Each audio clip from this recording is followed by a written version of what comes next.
Hey y'all, it's Ashley at Bookish Realm and I'm back with another video. Today I'm here to do my November TBR. If you did not know, there are two major things that I'm looking at in November. The first being the fact that November is Native American Heritage Month and November is also considered nonfiction November here in the BookTube community, which was started, I believe, by Olive over at a Book Olive. I'll make sure I link her channel down below. For Native American Heritage Month, Brody over at Ed2Brody and Michelle over at Thor Wants Another Letter both have come up with Indigathon, which they've been hosting in November. They are going to be doing again this year. They both have announcement videos, which I'll make sure I'll link down below in the description box. There are challenges. There's an Instagram page, which I'll include all of the information as well. I think that it is super important to be reading Indigenous works all throughout the year, but I specifically wanted to participate in this readathon. I do not have an outline of how my books are going to fit within the challenges. I think that they will. Usually for me it works out that way, but I'm going to go back and look at the bingo board and make sure that everything fits within the challenges, but for the most part I think the books that I have picked out will work. So I'm going to go ahead and start with the nonfiction books that I'm going to be looking at reading this month. I have been doing really well throughout the year of reading more nonfiction. I used to not be an avid nonfiction reader, but this year I kind of set forth a goal internally that I needed to make sure that I was actively picking up more nonfiction. So I made sure I did so, and I'm going into nonfiction November having read more nonfiction than I have ever read in past years since being a part of this community. But I do have some nonfiction books on my physical TBR that I do want to get to that I've had for a while that I just haven't picked up. So the first one that I have here is one that I've been talking about for a while on this channel, and this is Medical Apartheid: The Dark History of Medical Experimentation on Black Americans from Colonial Times to the Present by Harriet A. Washington. This is one that I said I had started, got 4 pages in, and I was just not mentally in the headspace where I needed to be. And I think that I wanted to commit both November and December to reading this book. This looks specifically at the negative relationship that the Black community has had with the medical field because of past experimentation and how that has led to certain implications within the community.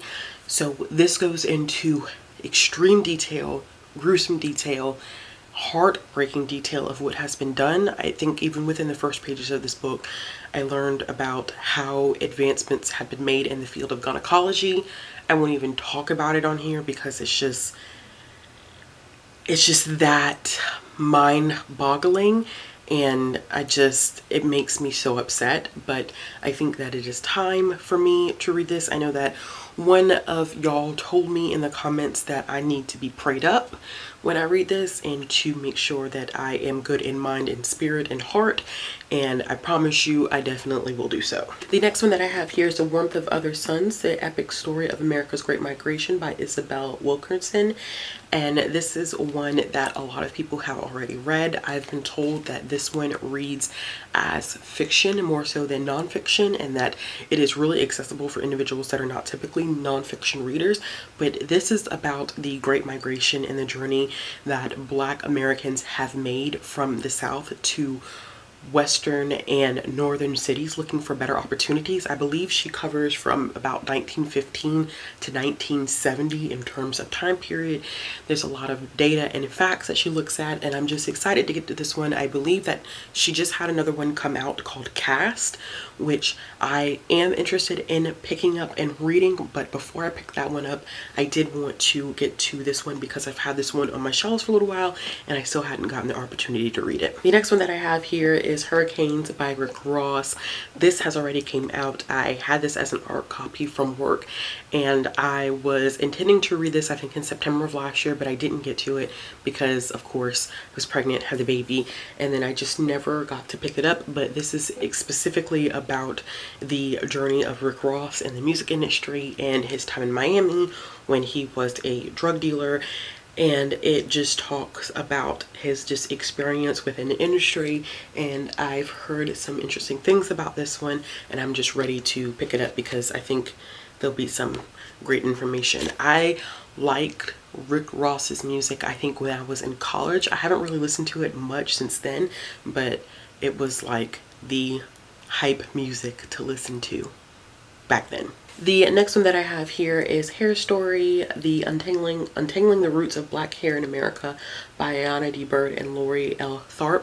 So I actually ended up picking this book up because I read the book Twisted, The Tangled History of Black Hair Culture by Emma Dabiri.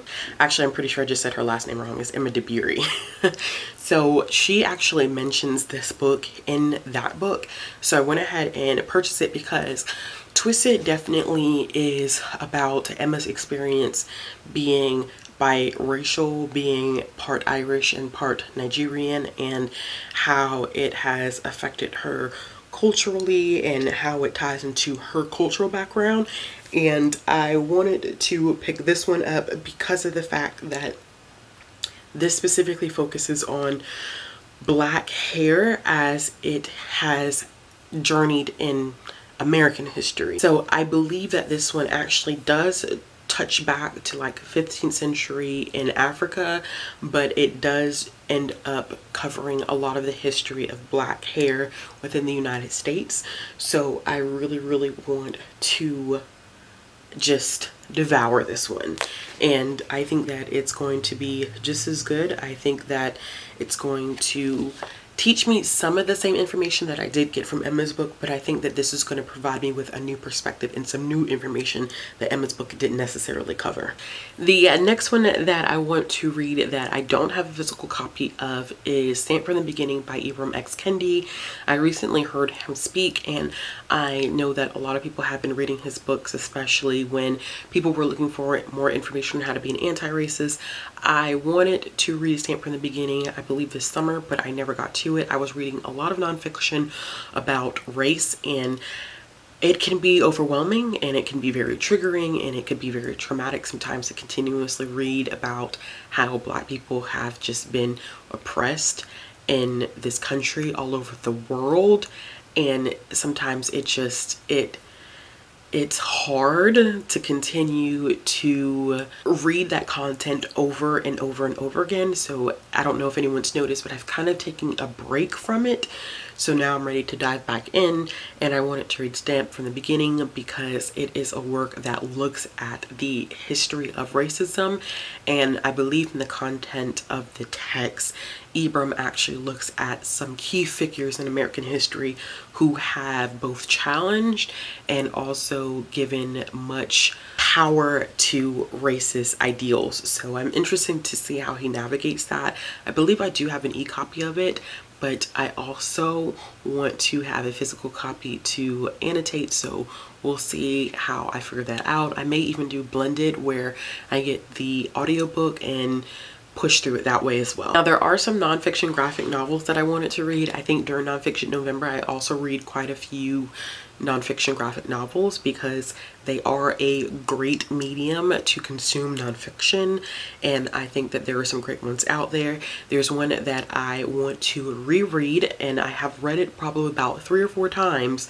since I first read it my freshman year of college, and that is Persepolis by Marjane Satrapi. I feel like I always say her name wrong, but I have not been corrected yet, so if I'm saying it wrong, please correct me. But Persepolis is her work that really explains her journey in being in Iran during the Iranian Revolution, and her journey in going abroad, and the different forms of suppression that she faced as a woman of color. There is a film adaptation of it that is in French that is beautifully done, that I really enjoy. I'm just a Persepolis junkie. Like, I think it is one of the best nonfiction graphic memoirs that I have ever read in my lifetime, and I will always push it. She also has another one called Embroideries. It's good, but it's not as good as this one, but I do want to reread it because I haven't read it, I think, in a couple of years, and I am due for a reread. So the next one that I have here is one that I'm starting to see a little bit more people read, and it's called They Call This Enemy by George Takei. And this is the same man that played in Star Trek, had a certain role in Star Trek. I can't remember the character's name.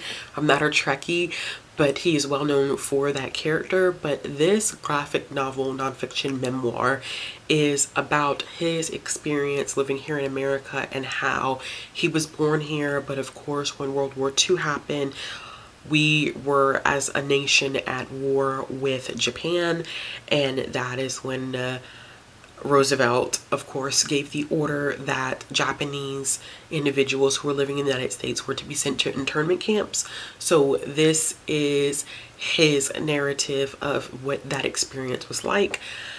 I know that it's going to be super hard to read this. I feel like the internment camps, just looking at how we teach our students history and even what my experience was like in a history class and what it was like when I was going to college, I think that this is an aspect of American history that we like to gloss over because it was extremely wrong that we were so much against Jewish communities and just different people being kept in concentration camps, and we wouldn't address our own internment camps that we had on American soil.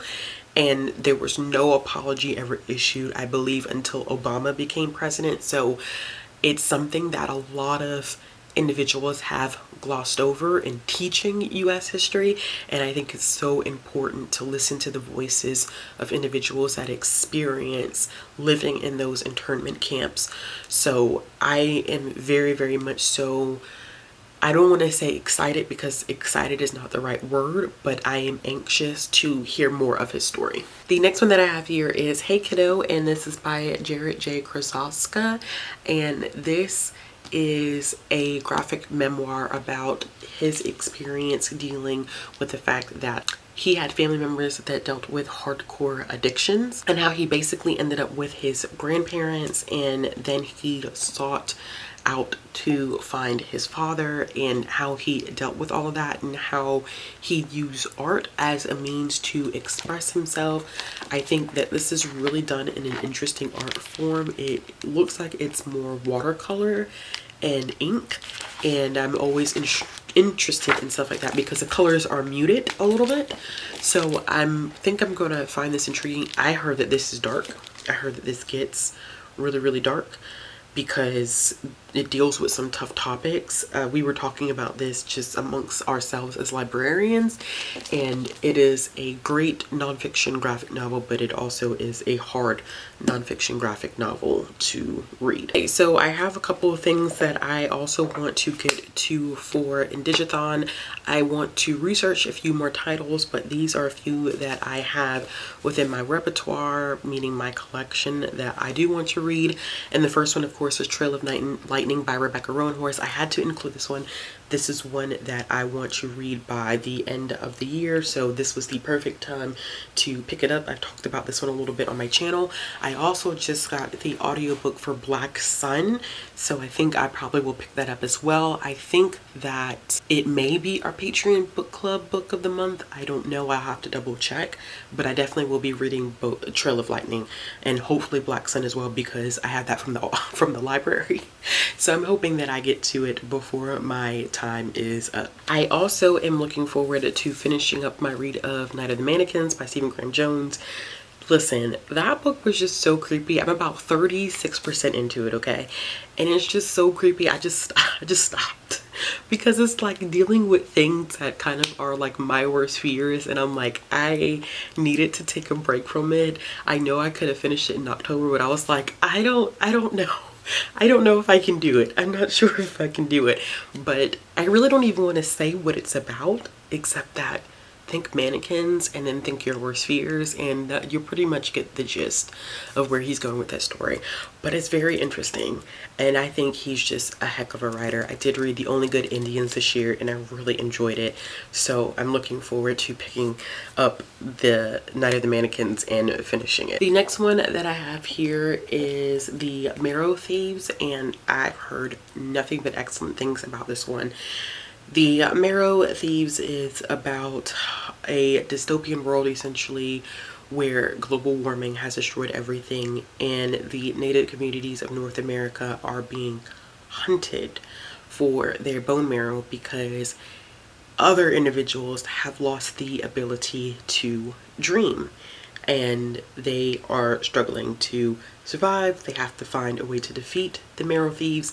I think this is going to be crazy, but I am excited to read it. It is, I mean, the amount of awards that it's gotten is ridiculous. I mean, ridiculous like in a good way. So I think that this is definitely going to be a heck of a read. If you've ever read The Marrow Thieves, let me know in the comments what you thought about it, because it's short, but I think it's going to pack a punch. I also have Apple in the Middle by Don Quigley, which is one that I have talked about a little bit on my channel before. This is a middle grade book about a young girl by the name of Apple who is biracial. And I think that this one is interesting because it deals with a character that doesn't fit necessarily into either world. She doesn't know much about her heritage and her culture, but she also doesn't fit into the white world either. So I'm interested to see those two things at play, and I think that it's going to be a great middle grade read. I read another middle grade book this year by a native author, and it was phenomenal. I really enjoyed it, so I don't expect anything less. All right, y'all, so that is it. I'm sure there's going to be more titles that are going to come up that I'm going to want to read. Like I said, there are more titles that I wanted to look at by Native Indigenous authors that I want to check out, but these are just some titles that I knew I had on hand that I needed to finish, or I needed to read, or have been on my list for a minute. But I'm sure there will be more that I'm going to end up picking up. There is a group book called Heartbeat Braves. This is for Indigathon by Pamela Sanderson, which is only 99 cents on Kindle if you're interested in picking that up. So this book is about two characters by the name of Rayanne and Henry, and Rayanne works at the Crooked Rock Urban Indian Center, and she loves the work that she does there. And then of course she ends up meeting Henry, who I think maybe is the director's nephew, and they don't necessarily get along, but then there's sparks between them. So it may be like, I don't want to say enemies to lover or hate to love, because they may not really have that extreme banter, but it seems like they're going from like a dislike to love, that type of trope.